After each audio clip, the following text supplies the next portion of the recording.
Si Simon ay nakatayo sa tabi ng bintana sa opisina at pinagmamasdan sa likod ng mga agos ng tubig sa salamin habang pumapasok ang isang magandang babae sa gusali. Sinundan ito ni Simon ng tingin. Alam niyan sa loob ng 5 minuto ay papasok na sa opisina ang kanyang kasamahan. At nang bumukas ang pinto, pumasok ang magandang babae sa opisina. May magaganda't pulang kulot na buhok na bumagsak ng kahanga-hanga sa kanyang mga balikat. Ngayon, si Maxine ay labis na malungkot. At nang tumingin siya kay Simon, ang kalungkutan sa kanyang mga mata ay nagdulot ng kirot sa dibdib ng lalaki. Talagang gusto ni Simon si Maxine at halos hindi niya mapigilan ang kanyang pagnanasa. Napagtatanto na nangangarap siya tungkol sa kanya. Mayaman ang asawa ni Maxine na may matikas ngunit mabagsik na ugali at si Simon naman ay may asawa na simple at mahinhin. Pinapanood ng buong opisina ang dramang ito at hindi pinapalagpas ang pagkakataon na pag-usapan ito sa oras ng tanghalian. Kung paano nagdurusa ang dalawang pusong nagmamahalan. Iniisip ng lahat na magkasintahan sila, pero sa katotohanan, wala ni isa sa kanila ang gumawa ng hakbang upang magkasama. Pero ngayong araw, nang makita ni Simon ang lungkot ni Maxine, nagpasya siyang huwag palampasin ang pagkakataon. At habang bakante ang opisina ay lumapit siya sa babae. Tumingin si Maxine sa kanya, iniyuko ang ulo sa kanyang mga braso at nagsimulang umiyak. Ikinuwento niya ang tungkol sa kanyang asawa, ang walang katapusang pag-aaway at hindi makatarungang pagsiselos nito. Umupo si Simon sa tabi niya, sinusubukan siyang pakalmahin. Samantala, patuloy na umiyak si Maxine at paminsang-minsang tumitingin sa kanyang relo. Papalapit na ang oras ng trabaho. At nang marinig niya ang mga yabag ng ibang tao, mabilis siyang tumayo at nagtungo sa banyo upang ayusin ang sarili. Pagbalik ni Maxine ay para na siyang ibang tao. Nagniningning siya, nakangiti at masayang nakipag-usap sa kanyang boss bago bumalik sa trabaho. Palaging humahanga si Simon sa kakayahan ng babae na magbago ng anyo at walang sino man ang makakakuha ng kanyang totoong nararamdaman. Nang dumating ang hapon, isang courier ang nagdala ng napakagandang bouquet ng bulaklak kay Maxine na agad niyang inilagay sa pangkaraniwang mesa sa opisina. Hinangaan ito ng mga kasamahan, palihim na nagngingit-ngit sa inggit, ngunit malungkot lang na tinitigan ni Maxine ang mga bulaklak. Ganito lagi ang ginagawa ng kanyang asawa. Una, maghahasik ng gulo at pagkatapos ay magpapadala ng bulaklak. Ngunit wala na siyang pakialam at iisa na lang ang kanyang nais. Tapusin na ang walang katapusang bangungot na ito. Naupo si Maxine, nag-iisip. At sa pagtanaw sa bouquet, kitang-kita ang lungkot na bumalot sa kanyang mukha. Nagpa siya si Simon na kumilos, sapagkat ang alitan ni Maxine at ng asawa nito ay isang magandang pagkakataon upang alalayan at aliwin ang babae. At sa ganitong paraan ay mapapalapit siya sa kanya. Kaya't sa pagtatapos ng araw ng trabaho, inalok ni Simon si Maxine na samahan siya pa uwi at agad naman itong pumayag. Paglabas nila ng opisina, tumigil na ang ulan. Naglakad sila sa mahabang kalye, sa gitna ng mga puno na tinabunan ng mga dahon. Humanga ang lalaki sa kagandahan ni Maxine at halos hindi na mapigil ang sarili. Gusto na niyang yakapin ito, halikan at maramdaman ang kanyang balat. Ngunit natatakot siya na baka maitaboy siya nito kung gagawin niya iyon. Malabo na ang isang napakagandang babae ay magbibigay ng pansin sa isang simpleng lalaki tulad niya. Lalo pat nagtatrabaho si Maxine sa sales at mas malaki ang kinikita sa kanya na isa lamang simpleng project manager. Gayunpaman, nag-ipon ng lakas ng loob si Simon at inalok si Maxine na sumama sa kanya pa uwi. Sa kanyang labis na pagtataka ay pumayag ito. Pagdating sa pintuan ng kanyang apartment, natakot ang lalaki na baka may makakita sa kanila na mga kapitbahay. Ngunit nang makapasok na sila, niyakap siya ni Maxine at hinalikan ng buong pagnanasa. Sa sandaling iyon, nawala lahat ng pag-aalinlangan at takot. Hinila ni Simon ang babae palapit at habang mabilis nilang hinuhubad ang kanilang mga damit at naglalapat ng mga halik, nagpaubaya sila sa kapangyarihan ng pagnanasa sa mismong sofa sa sala. Ang sandali ng pagiging malapit kay Maxine ay tila ang pinakamatingkad na karanasan ni Simon sa kanyang buhay.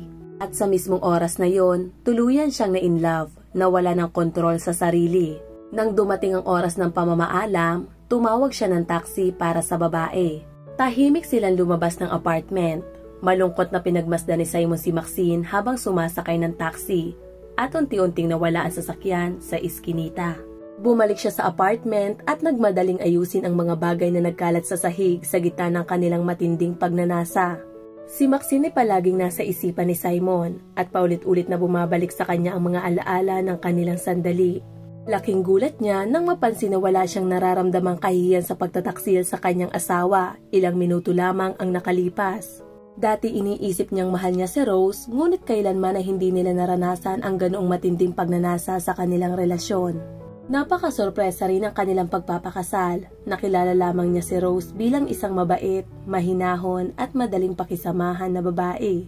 At naisip ni Simon na siya isang mahusay na kandidato para maging asawa. Hindi rin ito kailanman nagtampo sa kakulangan ng mamahaling regalo o atensyon. Si Rose ay isang talentadong artist, ngunit kulang siya sa kumpiyansa upang gawing propesyon ang kanyang hilig. Patuloy siyang nagtatrabaho sa isang malaking kumpanya, kumikita ng mas malaki kaysa kay Simon, ngunit lahat ng pera ay napupunta sa mga gastusin sa pamilya. At maliit na bahagi lamang ang napupunta sa papel at pintura.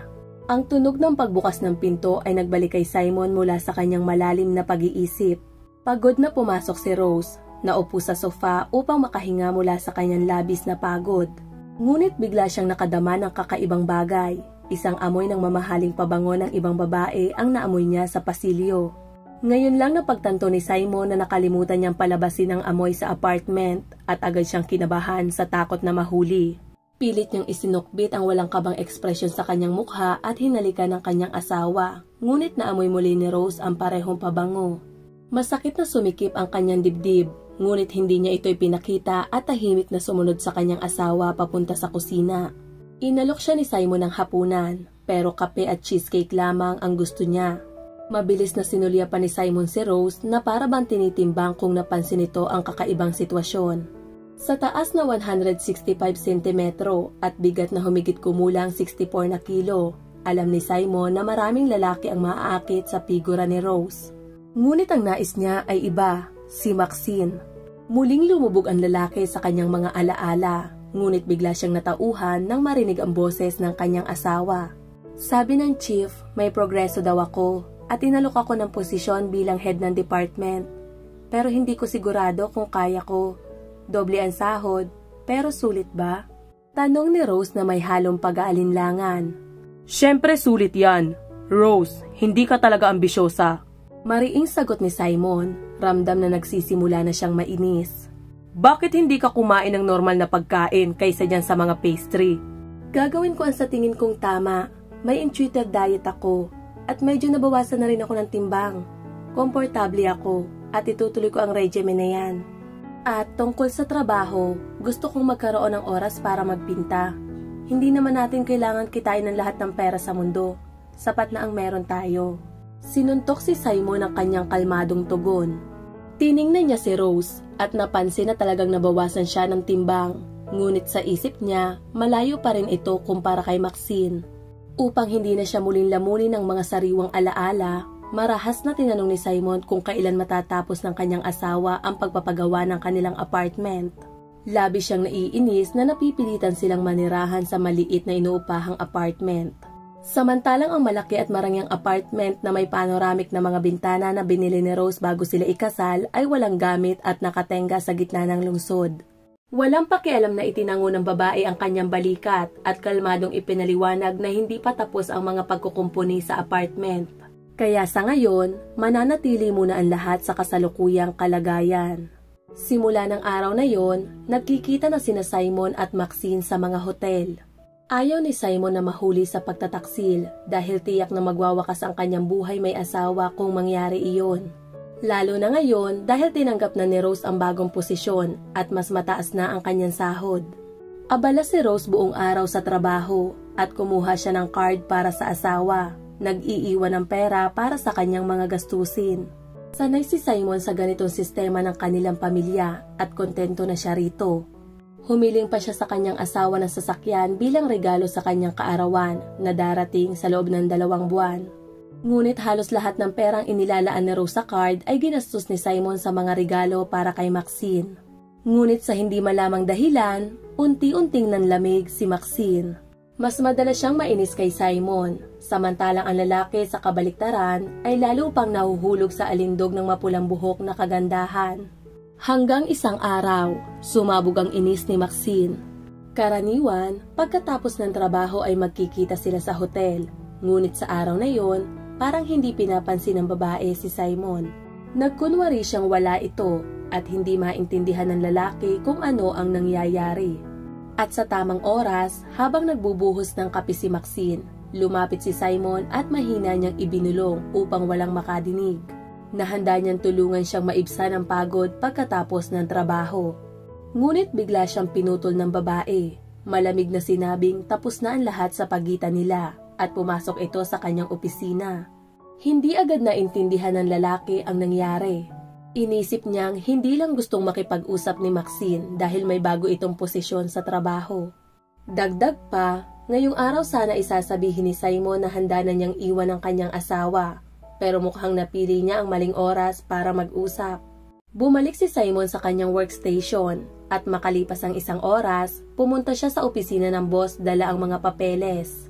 Dahil sa pagkabuhos ng atensyon sa mga dokumento, hindi na niya naisipan pang kumatok at basta na lamang pumasok sa opisina.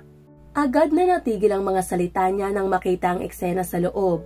Ang kanyang minamahal na si Maxine ay hinahalikan ang kanilang boss.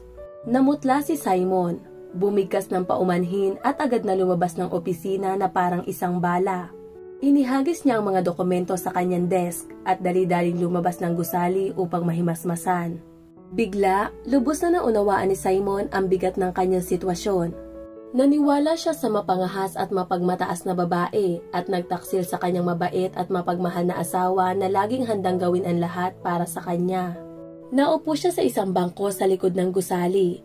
Pilit binabalikan ang mga pangyayari at hindi napansin si Maxine na tahimik na lumapit. "Huwag ka nang magalit. Mabait kang tao. Pero kailangan ko ng tunay na lalaki na kaya kong sustentuhan. Hindi yung bumibili ng mga regalo gamit ang pera ng asawa ng iba. Bumalik ka sa kanya. Mabait siya at malaki ang kinikita. Nag-enjoy na tayo at sapat na yon," sabi ng babae at pagkatapos ay iniwan niya si Simon mag-isa. Nahanap pa rin ni Simon ang lakas na bumalik sa opisina. Bagaman wala na siyang gana sa mga karaniwang gawain na ngayon ay halos wala ng halaga sa kanya. Nang imbitahan siya ng boss niya, parehong nagkunwari na walang nangyari at pinag-usapan lamang ang mga issue sa trabaho. Halos hindi na makapaghintay ang lalaki sa pagtatapos ng araw at siya ang unang lumabas ng opisina. Ayaw na niyang makita ang mukha ni Maxine. Basag na basag ang puso ni Simon. Nagmadali siyang umuwi, umaasang maaayos pa ang kanilang relasyon ni Rose. Gusto niyang maging tapat sa kanya, kausapin ng direkta at maging ang mga bagay tungkol sa kanilang pribadong buhay. Naniniwala siya na hindi pa huli ang lahat. Pagpasok niya sa apartment, bigla niyang napagtanto na wala na si Rose, pati na ang mga gamit nito.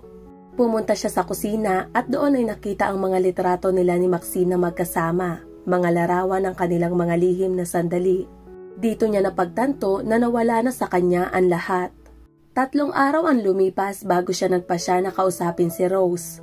Dumating si Simon sa bagong apartment ng asawa. Matagal siyang kumatok bago siya binuksan ni Rose. Napansin ng lalaki na mas lalo pa itong pumayat at namumugto ang mga mata sa kakaiyak. "Bakit ka nandito? Ano pa ang inaasahan mo? Pinagkatiwalaan kita, pero niloko mo ko sa mismong bahay natin. Binigyan mo ng mga regalo ang kalaguyo mo gamit ang pera ko. At nagawa mo pang humingi ng kotse sa akin. Bakit mo ito ginawa sa akin?" Tanong ni Rose habang tumutulo ang kanyang mga luha. Tahimik lang si Simon, walang maisagot.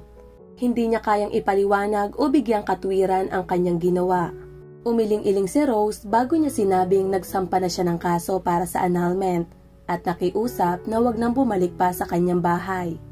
Isinara ni Rose ng malakas ang pinto at naiwan si Simon mag-isa sa hagdanan, puno ng pagsisisi at walang magawa. Malungkot na bumaba ang lalaki sa hagdanan at tumayo sa may pintuan, nakatingala ng may pangungulila sa kinaroroonan ng dati niyang asawa na naiwan sa likod ng kumikinang na panoramic na bintana ng mamahaling apartment. Naisip niya na malaki ang pagkakamaling nagawa niya sa buhay at ngayon ay kailangan niyang pagbayaran ang lahat. Makalipas ang ilang buwan, opisyal nang napawalang bisa ang kanilang kasal. 3 taon na ang lumipas. Nakatayo si Simon sa hintayan ng bus, naghihintay sa pagdating nito. Nananatili pa rin siya sa parehong trabaho. Sa bahay, may naghihintay sa kanya, isang mapagmataas na kasintahan na laging nagtatapo ng galit at hinanakit. Ngunit sa kabila nito, mas pinili niya iyon kaysa sa pagiging mag-isa. Isang mamahaling kotse ang huminto sa hintayan ng bus. Bumaba ang bintana at nagulat si Simon nang makita si Rose. Halos hindi niya makilala ang babae. Malaki ang ipiniyat nito at mas gumanda pa. Inalok ni Rose si Simon ng sakay at agad itong sumang-ayon ng may kasiyahan. Napansin ng lalaki na bago ang kotse at biglang nagtanong, "Ibinigay ba ito ng asawa mo?" "Hindi," sagot ni Rose na may kaunting tawa. "Wala akong asawa at wala rin akong boyfriend. Kaya ko nang suportahan ang sarili ko at hindi ko na kailangan ng sino man.